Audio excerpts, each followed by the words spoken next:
familiar with sites like Yelp, where people can anonymously rate and review a business based on their experience?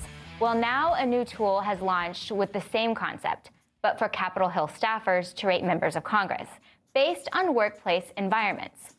Capitol CNCT is a new platform founded by former congressional staffer David Tennant to give people working on the Hill a space to expose their bad bosses and toxic work environments. Yeah, so when I was a congressional staffer, if I wanted to look for a new job on the Hill, there really weren't any opportunities for me to find real information about how that office runs or what that member is like, and every congressional office is so different. So I wanted to create something that was like a glass door, rate my professor, but for Congress, because it's just not available, where staffers can confidentially rate the offices they've worked in, give feedback on their bosses, on the members, to give a more transparent look at what Capitol Hill actually looks like for the offices you want to work in. Some of the highest rated House offices include those of Republicans Nick LaLoita and Abe Amade. That's right. Did I get that right? You did. Schlab, I was always, and he's a great guy. Never good with names.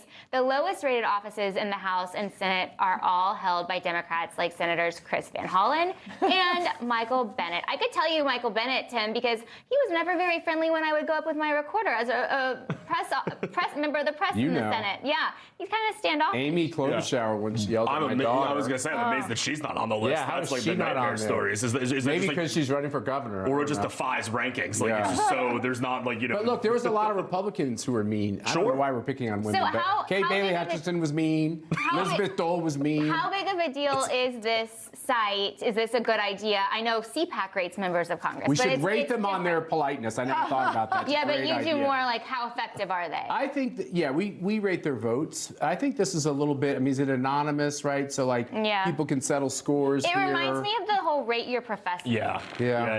I feel like it's like the TMZ of Congress. It's kind of like hey, why not TMZ? Juicy details. I wonder if they're going to include quotes of like, this person really sucked. I mean, you had Katie Porter. Remember Katie Porter yelled at her staffer? Get out of my get out of my shot in California.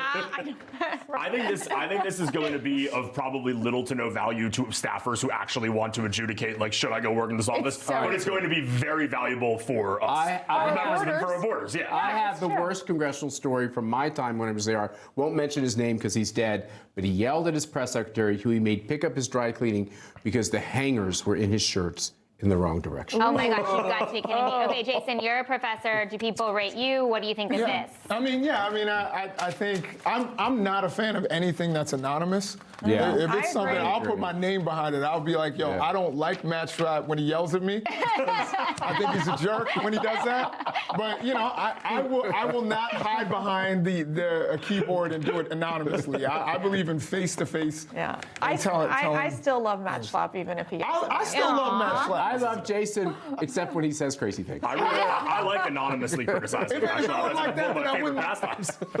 I just took out the craziness, I wouldn't have love for you. And and the show would be so much more boring. I know. It's a lot of passion. All right.